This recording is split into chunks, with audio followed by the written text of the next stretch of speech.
rise as we wait upon the Lord. Wait upon the Lord. We will wait upon the Lord. Strength will rise as we. Mateus capítulo 5, versos 17 e 18. Olha que coisa interessante que Jesus fala conosco. Não cuideis que eu vim destruir a lei ou os profetas. Eu não vim abrogar, mas cumprir. Porque em verdade vos digo que, até que o céu e a terra passem, nem um jota ou um tio se omitirá da lei, sem que tudo seja cumprido.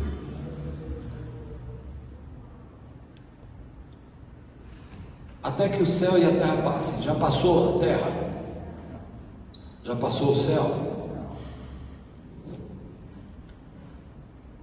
Existe um negócio na teologia chamado anomia, que são quando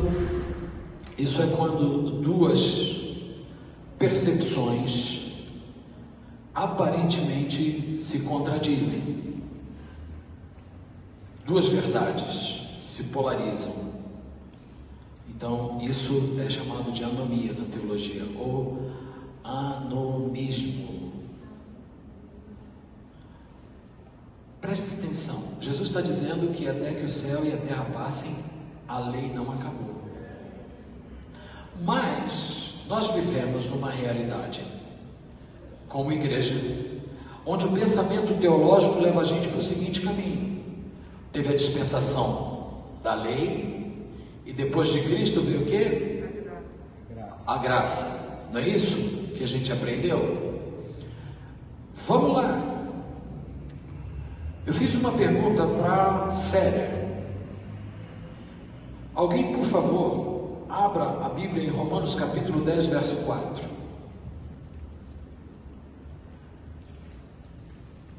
Quem achar primeiro, levanta e lê com a voz bem bonita, aquela voz de Cid Moreira ou de Isis Letieri. Vocês sabem quem era Isis Letieri? Ela era aquela voz do aeroporto: senhoras e senhores passageiros, com destino a Bucareste. Isis Letieri. Romanos capítulo 10, verso 4.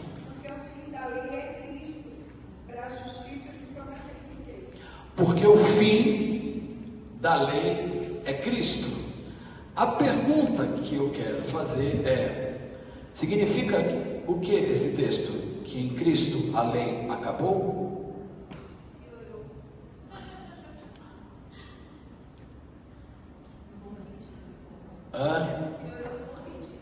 O que Paulo está querendo dizer que o fim da lei é Cristo?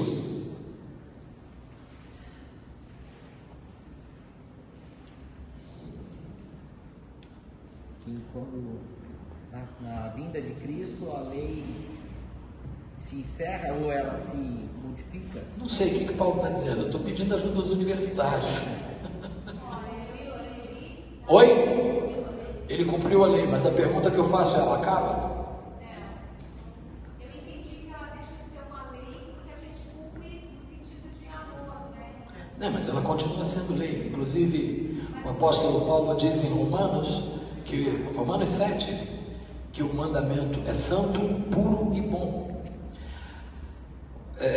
Deixa eu retroagir com vocês para um outro ponto. A lei, ela é dada a Moisés. Amém? Amém.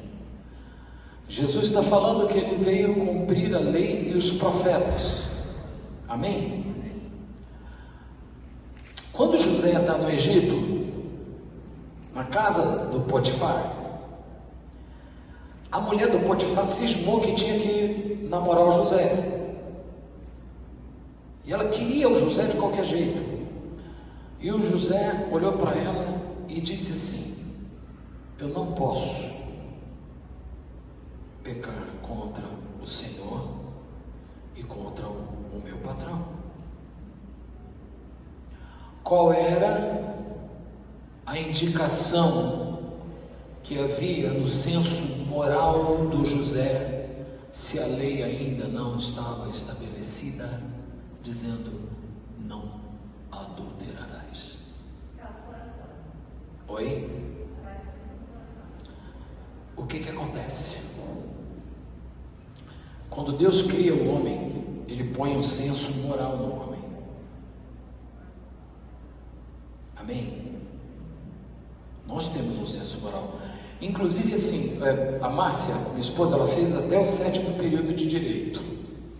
E eu comecei a faculdade com ela para animar a Márcia. Eu paguei 2 períodos de faculdade só para ela não desanimar. Acabou que eu interrompi a faculdade de História, porque eu comecei depois, e ela de Direito, porque nós fomos para a Europa trabalhar lá. E na introdução ao estudo do Direito, o professor fez uma pergunta cabulosa. Ele disse assim: veio o índio lá da Tupi-Guarani, o cara está enterrado na Amazônia há gerações, ele anda pelado, ele faz um monte de coisa que a nossa cultura não absorve. Ele chega aqui, ele mata uma pessoa. Aí o advogado de defesa desse índio, o meu professor de introdução ao direito era desembargador, ele disse: aí o advogado de defesa desse índio vai postular a seguinte defesa no tribunal do júri: senhor magistrado, o meu cliente não conhecia a lei. E aí o professor fez uma pergunta para nós: qual é a resposta do juiz?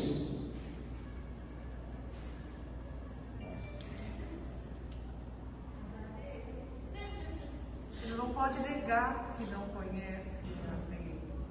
Por quê? Porque a lei já está dentro do princípio. Porque a lei está ao alcance de qualquer um. Então ele não é inocente.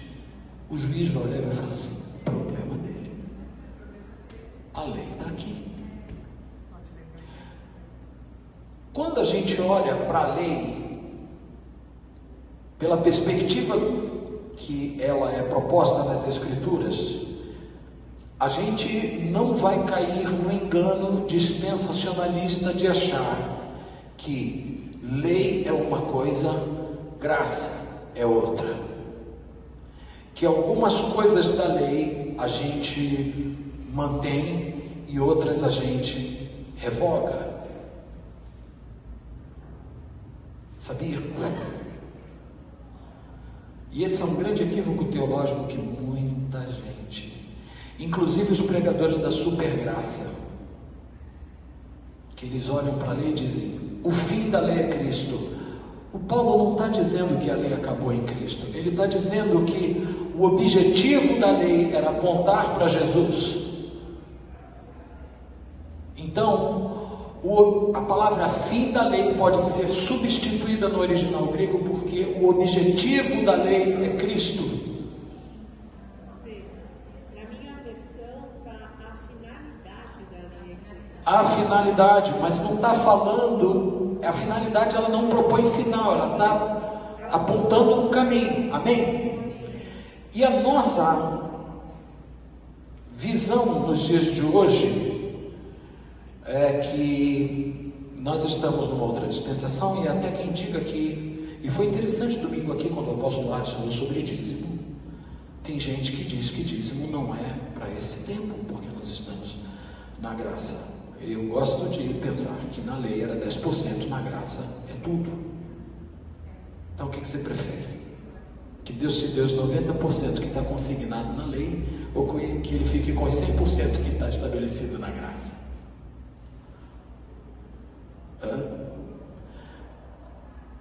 Quando a gente olha para essa dicotomia entre lei e graça, a gente incorre num perigo muito terrível, que é se tornar libertino com relação à graça, porque a gente fica tão envolvido nessa doutrina da graça que a gente passa a olhar a graça como um facilitador da queda. Sabe aquela coisa do desculpa? Ah, Senhor, desculpa, eu pequei. E parece que não há nenhuma responsabilidade nem consciência de que precisamos mudar, porque nós estamos na graça. Enquanto existe graça, Deus perdoa. Só que quando nós entramos por esse caminho onde a graça perde a sua real validade e o seu real propósito, a gente cai em desgraça. Mas se por outro lado a gente tem a graça e a gente olhar somente para a lei, a gente vai virar legalista. Então, o tema de hoje vai falar de duas coisas relativas à lei: a letra da lei e o espírito da lei. A pergunta que eu quero fazer para você é a seguinte. Eu anotei um negócio aqui que eu vou falar mais ali na frente. Eu quase entrei nele agora. Mas vamos esperar, devagar também é pressa. Quando a gente vai estudar sobre a letra da lei, a gente vai considerar algumas coisas. De Moisés até Jesus, 1440 anos, aproximadamente. E aí, nesses 1440 anos, não teve um para cumprir essa lei. Sabe quantos mandamentos tem na lei? Quantos sabem quantos mandamentos tem na lei? Tem 10? Quantos? Não pode consultar os universitários, não. Quantos caroços tem uma romã em Israel? Curiosidade. 613 caroços. O mesmo número de mandamentos da lei. Sabia? 613 mandamentos. A lei, ela tinha dois aspectos. A confissão de Westminster, ou a confissão das igrejas reformadas. Hoje a aula está muito pedagógica, daqui a pouco começa a esquentar, tá? A confissão de Westminster, ou das igrejas reformadas, dividiu a lei em dois ambientes: a lei cerimonial e a lei moral. Então, existem artigos da lei que Deus deu a Moisés que estavam restritivos às questões cerimoniais do templo. Então, ela estava tratando da formatação de culto, formatação de sacrifício. Você sabia, por exemplo, que quando o sacerdote ele abriu o animal, que ele tirava as vísceras, antes dele queimar o fígado do animal, ele tinha que tirar a pele que cobre o fígado, chamado redenho? Sabia disso? Você sabia que partes do animal eram queimadas no altar e partes eram queimadas fora do altar? Tudo estabelecido. Era tudo. Você sabia, por exemplo, que a lei estabelecia que uma parte da colheita deveria ser entregue ao sacerdote? É lei. E dentro dos aspectos da lei moral, isso vinha para estabelecer a identidade de Deus sobre o povo. Deixa eu agora entrar no que eu ia falar antes. Antes do decálogo, antes de Deus se manifestar lá no Sinai para dar a lei ao Moisés, tem uma lei que antecede a isso, que Deus comunicou a um cara. Pouco se fala disso, mas são a chamada leis de Noé. 7 leis que estão registradas em Gênesis capítulo 9.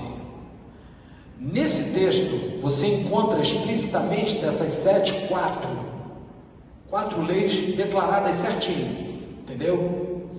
E a partir da reflexão dos judeus, eles começaram a perceber que dentro dessas 4 existiam 3 que podiam ser subentendidas nesse ambiente dessas 4, e aí passaram a ser 7 leis de Noé. Primeira das 7 é a chamada Bnei Mitzvot Noah. Está aqui, a primeira das 7. Sheva Mitzvot Bnei Noah. Primeira das 7, Avodar Zará, significa não cometer idolatria, não seja idólatra.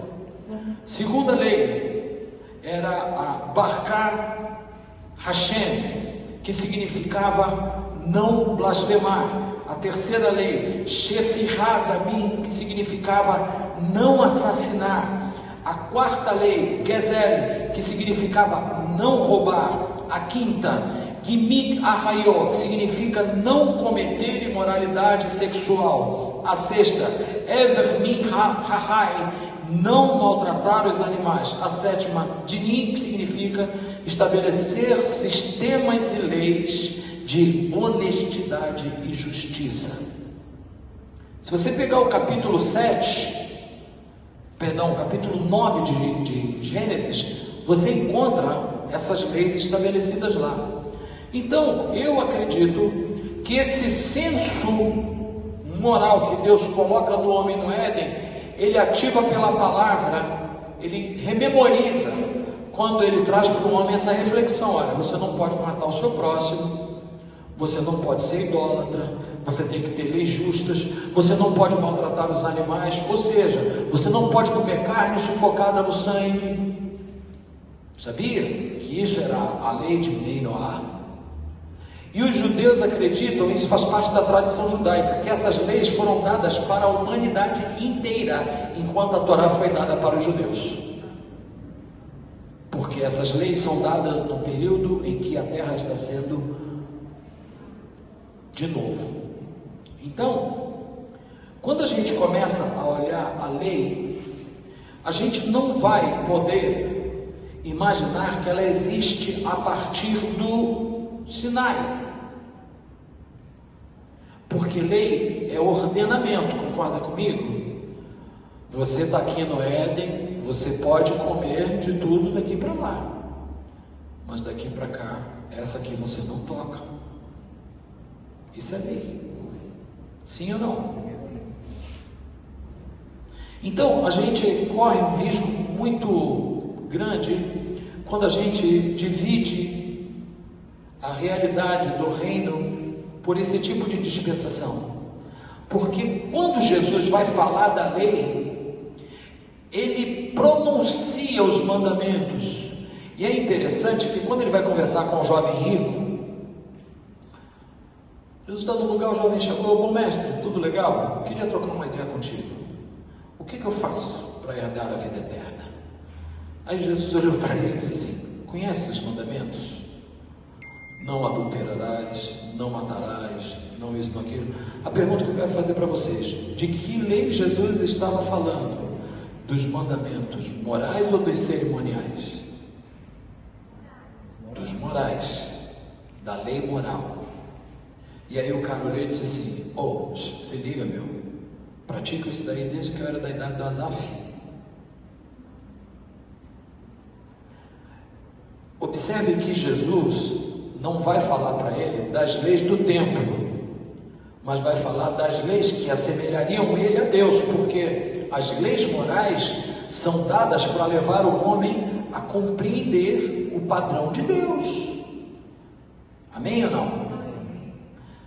Então, a gente precisa renovar o nosso olhar para entender o que Jesus, como Jesus via a lei. E é a partir dessa percepção que a gente vai fazer diferenciação entre a letra da lei e o espírito da lei. A letra da lei, ela vai levar a mim e a você a reproduzir um comportamento dos fariseus. A letra da lei. Primeira coisa, porque é interessante que aos 613 mandamentos, os judeus ainda, através de Maimônides e de outros sábios judeus, ainda colocaram mais um bocado de coisa. Tipo, não se come sem lavar as mãos. Cara, a gente vai em Jerusalém, quando chega no Cótel, que é o muro do templo que ainda está lá, é interessante, porque quando você chega lá, tem uma pia de pedra, ó. antiguíssima, um tanque de pedra, com uma bica que não para de jorrar água, e um cântaro de prata preso com corrente, porque eles não são bobos, né? Não vai deixar aquilo solto para alguém passar e levar. Então, você tem que, antes de entrar no córrego, você tem que pegar a água e lavar a mão com o cântaro. Você não pode botar a mão embaixo da bica. Você tem que encher o cântaro, lavar a mão. Tradição dos judeus. E um dia Jesus está com os discípulos numa plantação de milho e bateu a hora do ramo. A fome gritou. E aí os caras meteram a mão nas espigas de milho e começaram a comer. E os fariseus olharam e disseram: ei, teus discípulos comem sem lavar as mãos? Aí Jesus falou, numa versão super atualizada, Jesus olhou e disse assim: passa amanhã.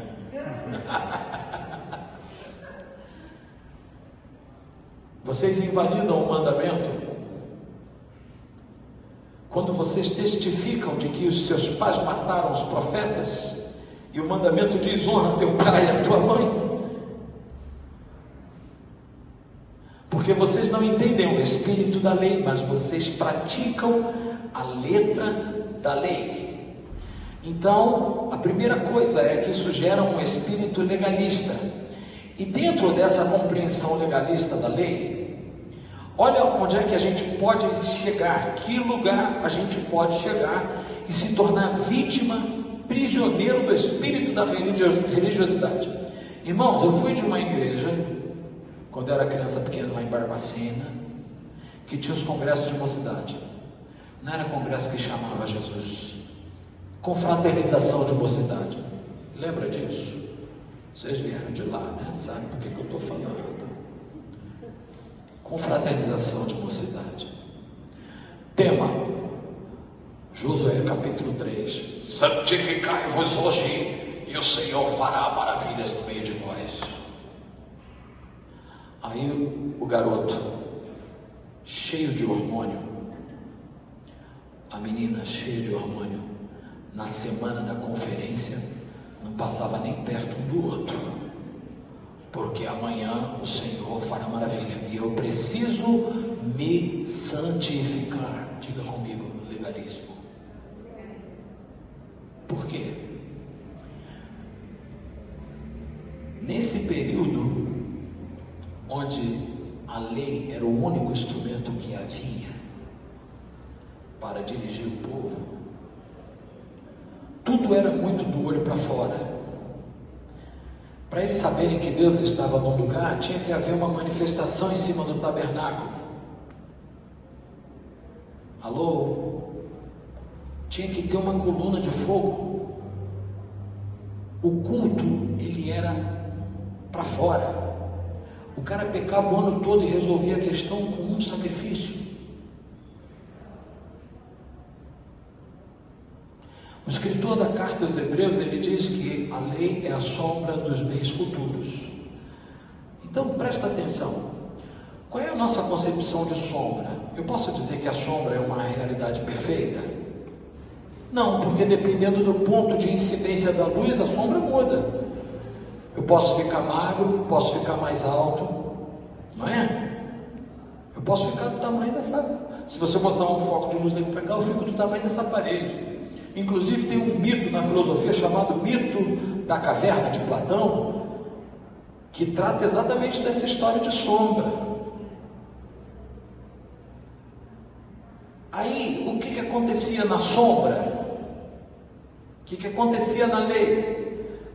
O processo de santificação, ele era promovido pela atitude e não pela presença do Espírito. Se você olhar o movimento do Espírito na vida dos profetas, era assim: e veio o Espírito do Senhor, segundo Crônicas capítulo 20, e tomou Jaziel no meio do povo de Judá, e disse Jaziel: assim diz o Senhor. Ou seja, não era uma questão da habitação do Espírito, mas era uma movimentação em cima do homem. Era como o Espírito que pairava sobre a face das águas em Gênesis capítulo 1. O processo era de visitação, não de presença permanente. Então o Espírito vinha e pluf, pegava o profeta. Isso é Bíblia, não sou eu não. E aí o processo de santificação também era uma coisa exterior, porque o cara ia se santificar. Olha aí a gramática, eu gosto muito da língua portuguesa. Santificai-vos. Esse pronome reflexivo está dizendo que quem tem que se santificar é o cara. Agora, quando a gente chega em João 17, na oração de Jesus, ele olha e diz assim ao Pai: santifica-os na tua palavra. Ou seja, agora a santificação não é como na época da lei, agora é o Senhor quem os santifica na tua palavra. É diferente. E tem gente querendo viver na sombra quando já tem a substância na mão.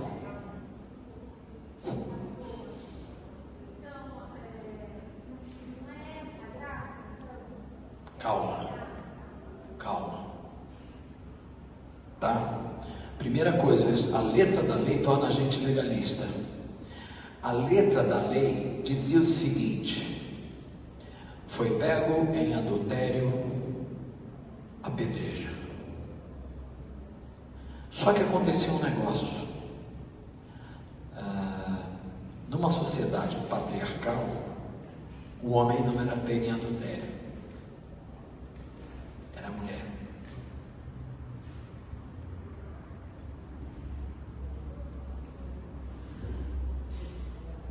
Senhor, essa mulher foi pega em flagrante de adultério e a lei diz que a gente mata.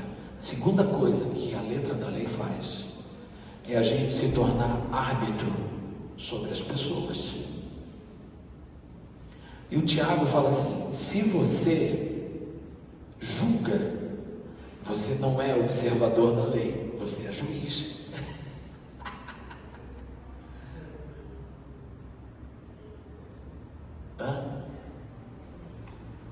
Primeira coisa que a lei faz conosco quando nós apenas somos aprisionados pela letra da lei. A letra da lei, isso aqui, está escrito aí. Está escrito aí mesmo. É assim que está. Mas a letra da lei me faz enxergar o cisco do olho do irmão, mas não faz eu enxergar a trave que está no meu. Jesus está aqui. Está começando a... E foram essas coisas que me fizeram chorar quando eu estava estudando esse tema, porque eu acabo chegando à conclusão, gente, que em muitos momentos a palavra diz assim: porque Cristo vos libertou da lei. Mas ele não está falando que nós fomos libertos do espírito da lei, mas da letra da lei. Porque agora eu estou encerrado debaixo da mesma misericórdia que aquele meu vizinho maluco. Vocês olham para o apóstolo Davi agora, acha bonitinho, né? Estou magrinho e tal. Mas irmão, cheira cocaína dentro da igreja. O nível de transgressão que eu cheguei foi ao ponto de dizer para Deus: eu não conheço o Senhor como nada, eu só conheço o Senhor como Deus dos meus pais, mas para mim o Senhor não é Deus. Agora, se o Senhor é Deus e tem um plano na minha vida, faz assim: eu vou cheirar cocaína até esse dinheiro acabar. Se eu não morrer de overdose, eu vou acreditar que o Senhor tem um plano na minha vida. E depois de 35 horas eu fui liberto da cocaína, e é como se eu nunca tivesse cheirado. Alguém olhou para mim e falou assim: tu é maluco, cara. Mas eu cheguei à conclusão de que hoje eu olho para a minha vida e falo assim: Deus, como é que o Senhor conseguiu alcançar um cara tão perturbado como eu? E eu tenho um agravante, que eu fui criado na igreja. 90% dos textos que eu recito hoje, das Escrituras, eu aprendi quando era criança, na igreja. Então havia uma responsabilidade sobre mim, que eu não zelei por ela, mas eu era bom em julgar os outros. Porque a letra da lei faz a gente enxergar o cisco. E é interessante, que olha o tamanho do cisco. E a trave? A trave é um pedaço de madeira desse tamanho, mas só você saber o nome daquele negócio que faz o mundo, você vai entender o que é uma trave. O cisco ele pode impedir parcialmente a visão, mas a trave, ô irmão, e Jesus está dizendo, você está falando que o outro não enxerga um pouquinho, você não está conseguindo nem ver quem você é. Então a letra da lei faz a gente ser legalista, a gente passa a ser instrumento de sentença para os outros. Está em pecado, Deus vai pesar a mão sobre a tua vida, perturbado. Nunca ouviu isso? Irmão, quando Deus pesar a mão está tudo bem, o problema é quando Ele tirar a mão.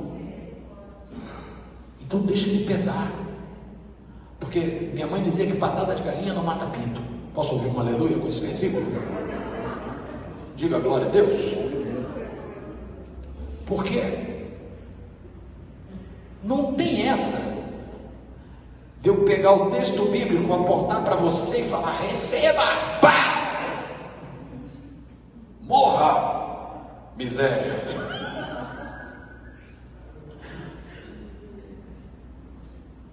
Não existe isso, irmão. Isso é legalismo. E o legalismo faz eu ter 2 pesos e 2 medidas. Para denunciar o pecado alheio, eu aumento o volume, mas para confessar o meu, eu abaixo o volume. O legalismo faz eu dizer, irmãos, nós estamos aqui para fazer cumprir o mandamento do Senhor e excluir esse perturbado que fica aqui entre nós, mas ele é um tremendo adultério, prostituto, ladrão, miserável. Agora, esse cara, quando vai confessar o pecado dele, diz assim, Senhor, perdoa os nossos pecados cometidos por palavra, pensamentos e obras. Legalista. Legalista. Ele come sem lavar as mãos.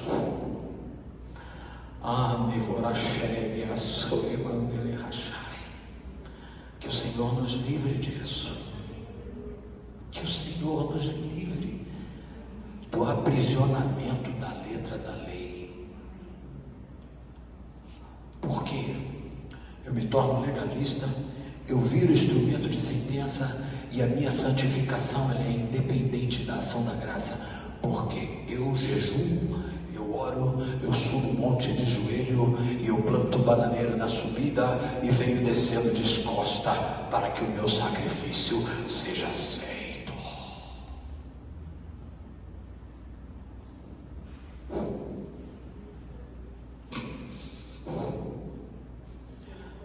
Santifica-os na tua palavra. Senhor, santifica-os na tua palavra. Porque a tua palavra é a verdade. Que coisa poderosa, né? É quando nós nos esvaziamos desse aprisionamento do legalismo. Porque a gente sai do ambiente da religiosidade. A religiosidade vai dizer para você que tomar Coca-Cola é pecado, que você tem que vestir de preto, que você tem que botar um saião lá embaixo, uma manga aqui.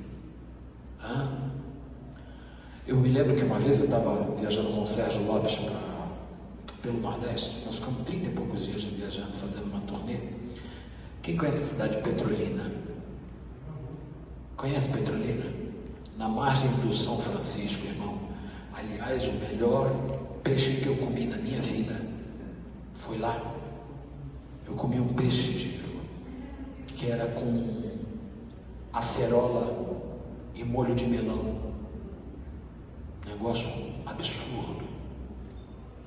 Mas aí nós tínhamos passado a noite viajando, chegamos no hotel em Petrolina de manhã cedo e eu fui dormir. Mas eu falei assim, saco vazio não para em pé, o café vai até 10h30, eu vou acordar às 10 para ir lá e pegar aquele café da manhã nordestino, porque eu sou filho de pernambucano e eu não sei como é que o negócio funciona. É munguzá, é macaxeira, é inhacará, é carne, o negócio é bênção, ó. Aí 10h30 eu tô lá, quando eu cheguei no restaurante, o cara tava tirando tudo. E eu tava de bermudão, camiseta regata, um calor, daquele de fazer casca pular igual mandiopan. E eu tava com um anel de ouro e um cordão, que eu uso normalmente, hoje eu saí de casa comprar, nem botei. E aí quando eu cheguei no restaurante, outra coisa que eu vou te dar uma dica. Quando você chegar no hotel, irmão, faça amizade com o garçom. Seja amigo do garçom, não cria problema com ele. Elogia, dá uma gorjeta, abençoa o menino. E eu cheguei e falei com ele, com o garçom, rapaz, mas já está retirando tudo. Aí ele falou, mas o senhor está com fome, né? Eu falei, muita, inclusive. E tinha encostado no hotel o ônibus de uma banda de forró, calcinha preta. Já ouviu falar dessa banda, né? Estavam no mesmo hotel. Aí o camarada foi lá, botou umas coisas lá para eu comer e eu comecei a puxar assunto com ele. E o Sérgio Lopes é muito conhecido no Nordeste. A gente fez show para 100.000 pessoas. Aí ele perguntou assim para mim, o senhor é carioca, né? Eu falei, sou, mas eu sou músico. Ele falou, o senhor toca na calcinha preta? Eu falei, nem na roxa. Aí ele disse assim, e o senhor toca com quem? Eu falei, eu sou da banda do Sérgio Lopes. Aí ele disse, é nada. Eu falei, sou. E eu falei, sou. E eu falei, sou, rapaz. E tu é crente? Eu falei, sou. Aí ele disse, é nada. Eu falei, por que não? Aí ele disse, com fio de ouro, anel de ouro, bermuda e camiseta, tu é crente onde? Aí eu olhei para ele e falei assim, querido, se eu tivesse de paletó e gravata, você diria que eu sou crente? Eu diria que tu é até pastor. Eu falei, lá em Brasília, os maiores ladrões estão usando terno e gravata. Você me julga pelo que você vê? Sabe o que eu estava fazendo logo que eu cheguei no hotel? Ele disse, não. Eu falei, eu passei 1 hora de joelhos orando. Sabe qual foi a palavra que Deus me deu? Ele disse, não. Eu falei, no ano em que morreu o rei Uzias, eu vi o Senhor assentado sobre um alto e sublime trono. E havia sobre ele querubins que voavam, cada um tinha 6 asas, com 2 cobriam o rosto, com 2 cobriam os pés, e com 2 voavam e clamavam uns para os outros. Santo, Santo, Santo é o Senhor dos exércitos, toda a terra está cheia da sua glória. E a casa se moveu, a voz do que clamava, e o templo se encheu de fumo. E disse eu, ai de mim, que vou perecendo, porque sou um homem de lábios impuros e habito no meio de um povo de impuros lábios, e os meus olhos viram o rei. Então um dos serafins tomou uma brasa viva que tirara do altar com mantenais e voou na minha direção e disse, vê, isso toca os teus lábios, a tua iniquidade é tirada e perdoado o teu pecado. E então ouvi uma voz que dizia, a quem enviarei? Quem há de ir por nós? Eu disse, eis-me aqui, envia-me a mim. Eu disse, enquanto você estava dentro da condução, pensando como seria o seu dia hoje, e preocupado com o seu pagamento, o Senhor estava me fazendo conhecer esta palavra, e você me julga por causa da bermuda. É o legalismo. A gente julga as pessoas pelo que a gente vê. E tudo que Deus está querendo fazer conosco é nos tirar do aprisionamento da letra e nos transicionar para o espírito da lei. Sabe por quê? Para que a lei existiu? O apóstolo Paulo, ele fala para nós em Gálatas capítulo 3, versículo 24, de que a lei foi a placa que nos levou a Cristo. Quando nós entramos no espírito da lei, eu não julgo os outros, eu julgo a mim mesmo.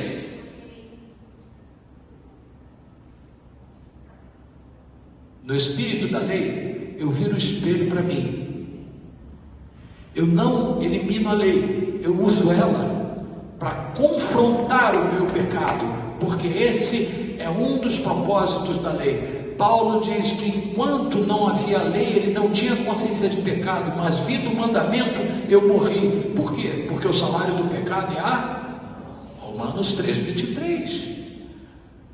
Então, quando eu tomo consciência do pecado pela lei, se eu me movo na letra da lei, eu não estou nem aí, isso não é para mim. Sabe aquela pessoa que vai na igreja, ouve uma palavra e fala assim: fulano tinha que estar aqui. Já viu isso? Essa palavra era para fulano. Diga comigo, letra da lei. Agora, quando eu me movo no espírito da lei, eu digo: puxa vida, isso aí mostrou o quanto eu preciso de ser alcançado pela graça. Por quê? Porque o espírito da lei, ele mostra a minha deficiência, e diante dessa constatação, a lei me mostra Cristo em sua suficiência. É muito filosófico isso, não? Ou você consegue entender? A lei no espírito, ela vem para confrontar o meu pecado, mas ao mesmo tempo ela faz com que eu olhe e diga: eu não consigo sem Jesus. João capítulo 15: sem mim nada podeis fazer. Cara, sem Jesus a gente não consegue nem ler a Bíblia, fica chato. Principalmente você vai ler Levíticos, aí que pega o cordeiro do humano, arranca o couro dele, bota ele. Só sacrifício. Já, não, e quando chega na genealogia, ele fulano conheceu fulano que namorou com Cicrano e gerou Beltrano. Quando eu olho pela letra da lei, isso é monótono, mas quando eu entro na dimensão do Espírito, eu passo a ver Jesus de Gênesis a Apocalipse. Quer um exemplo? O tabernáculo foi construído debaixo da lei, sim ou não? Cada ponto do tabernáculo apontava para Jesus. Sabia disso? Para você ter ideia, uma das coisas que eu pretendo fazer ano que vem é dar um estudo sobre o tabernáculo. Não a festa, mas sobre o tabernáculo de Moisés. Na entrada do tabernáculo tinham 4 cores. As 4 cores falam dos 4 evangelhos. Na entrada do lugar santo tinha 5 colunas de madeira de acácia. Elas apontam para os 5 ministérios do Cordeiro. Então, quando eu saio da letra e entro no Espírito, eu começo a ver Jesus em tudo que é lugar. E aí eu analiso a minha vida pela perspectiva de Isaías. Ai de mim! E o espírito da lei é para desatar a graça.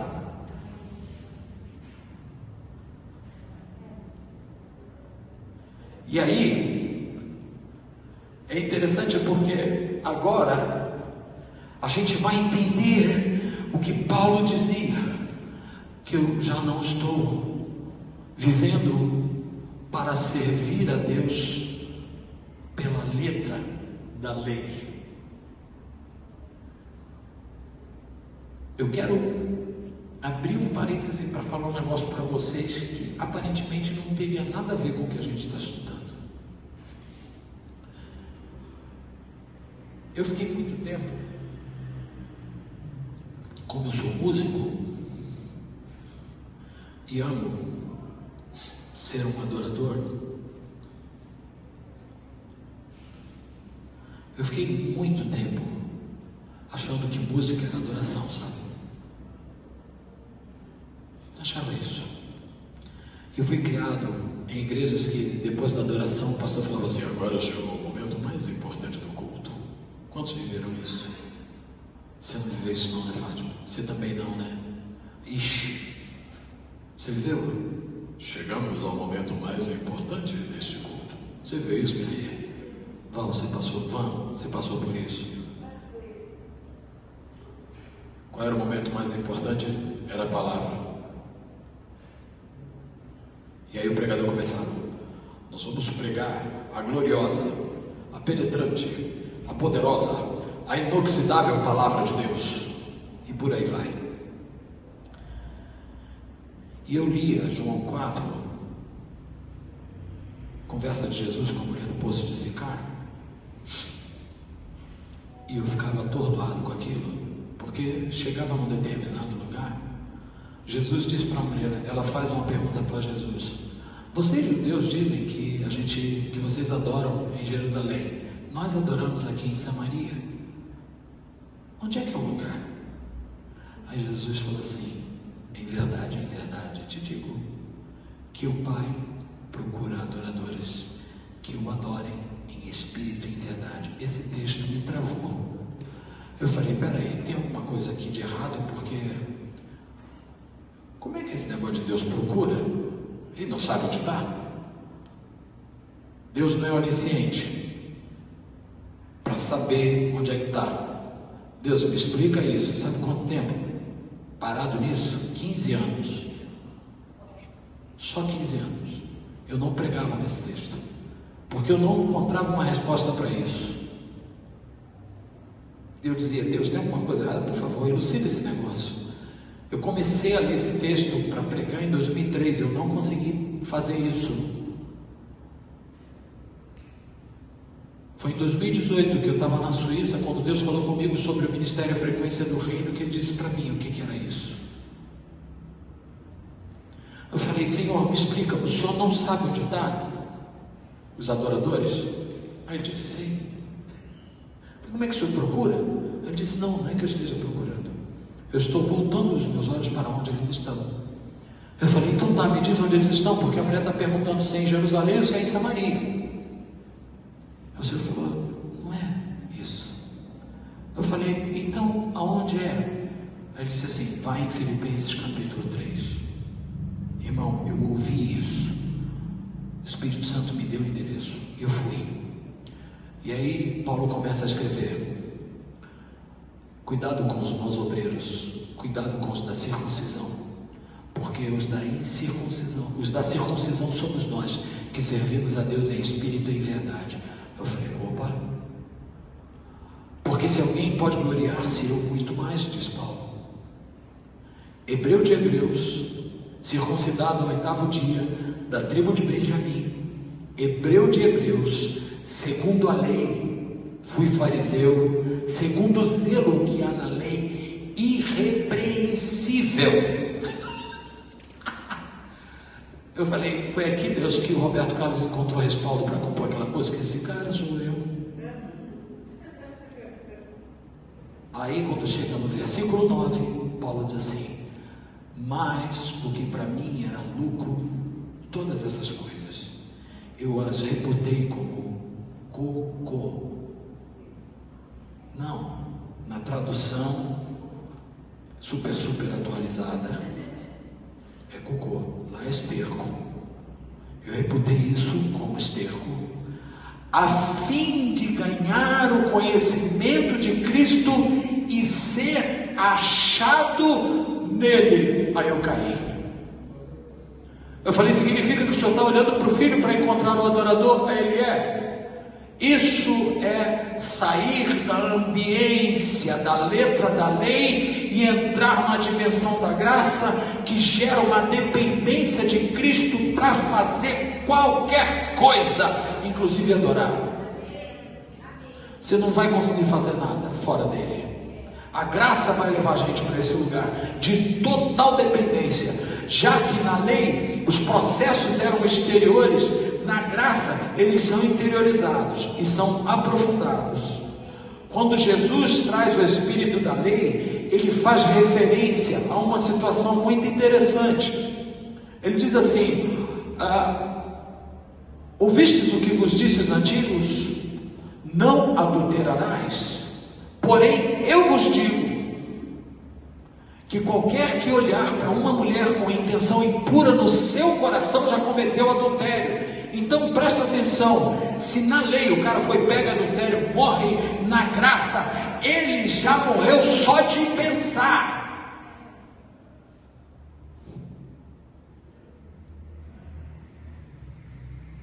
Alô? Posso ouvir um glória a Deus assim, bem tímido? Glória a Deus. Aleluia, Jesus. Aleluia de ventríloco. Aleluia. Glória a Deus de ventríloco. Glória a Deus. E a gente está achando que a graça é o facilitador da conversa. Na graça, entrou um casal na igreja querendo fazer graça. Estão lá os apóstolos, aí vem o Barnabé, cujo nome significa filho da consolação. Vendeu uma propriedade, foi lá, pegou o dinheiro, colocou aos pés dos apóstolos. Vendia uma casa ali no Planalto Paulista, está aí o dinheiro para a obra. Aí tinha um casal, olhou, viu a comoção e tal. Vamos fazer uma coisa bem discreta. Nós vamos vender a nossa propriedade. Só que a gente não precisa entregar tudo, né? A gente dá um pedaço. Mas a gente faz uma coisa assim, nada para a gente ser notado. A gente coloca umas crianças andando na frente, jogando pedra, né? Não é para chamar a atenção, não. Vamos fazer um negócio assim, então. E a gente pega uma parte do dinheiro e entrega lá. E aí você vai ver como é que eles vão falar de nós. Na graça. Aí o Pedro olha e diz assim: Ananias, vem cá, meu filho, por que você permitiu que Satanás enchesse o teu coração? E você pensou em enganar o Espírito Santo, na graça. Mas Pedro terminou nem a falar, o cara caiu morto. A Safira era tão perturbada que enterraram o marido e ela não sabia. Aí ela veio, chegou na igreja, Pedro: e aí, filha, tudo bem? Vocês venderam por tanto aquela propriedade? Vendemos. Ele falou: eis aí a porta aos pés dos que levaram o teu marido, e a ti levarão também. Morreu na graça.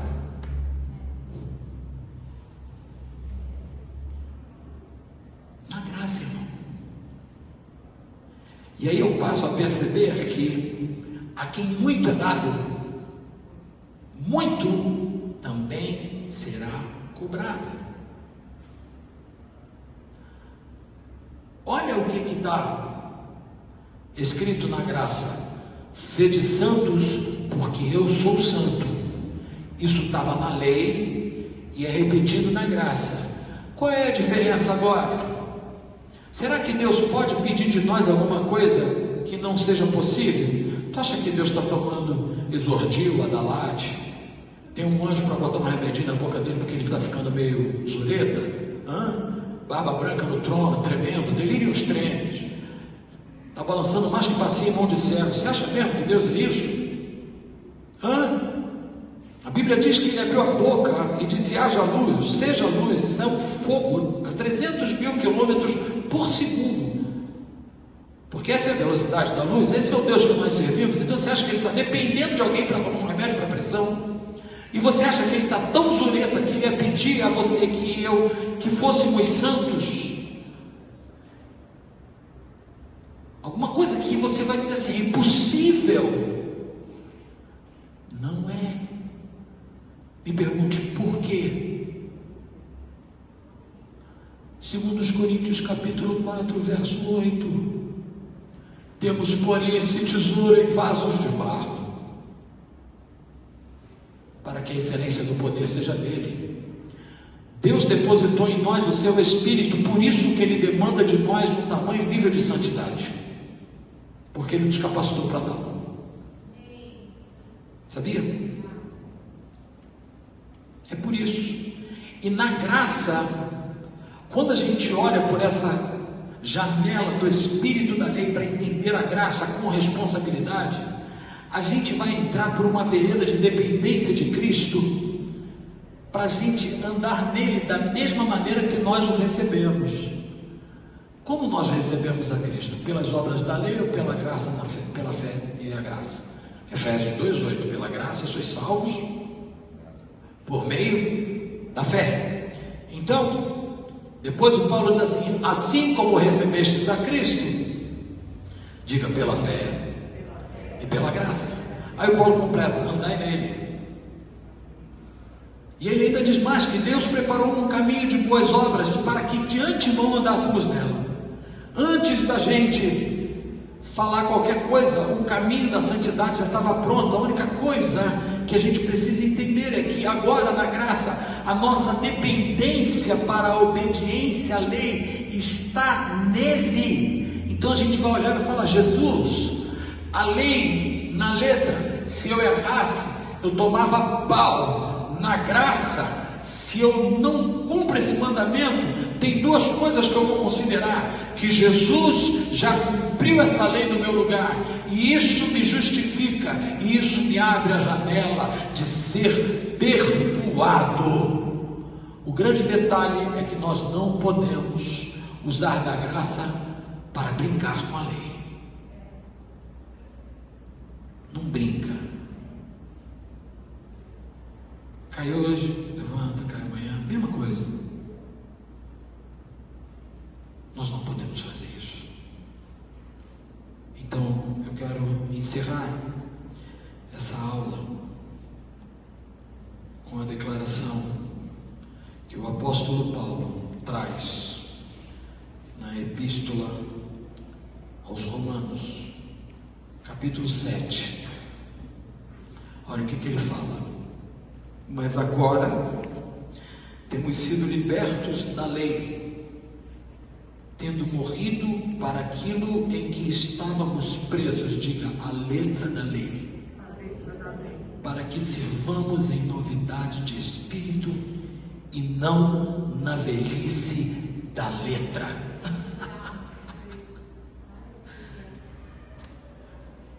Vocês entenderam? Ficou claro para você essa diferença? Ei, eu estou perguntando a você, está claro para você a diferença entre o espírito da lei e a letra da lei? Irmãos, a coisa que a gente mais precisa fazer é deixar de ser abestado e religioso, e a gente se humilhar diante do Senhor e falar assim: Jesus, todo dia eu olho para a tua palavra e eu vejo o quanto eu dependo do Senhor para viver uma vida que te glorifique. Porque se eu for levar isso a fé e a fogo, Senhor, eu me perfuro e eu me destruo.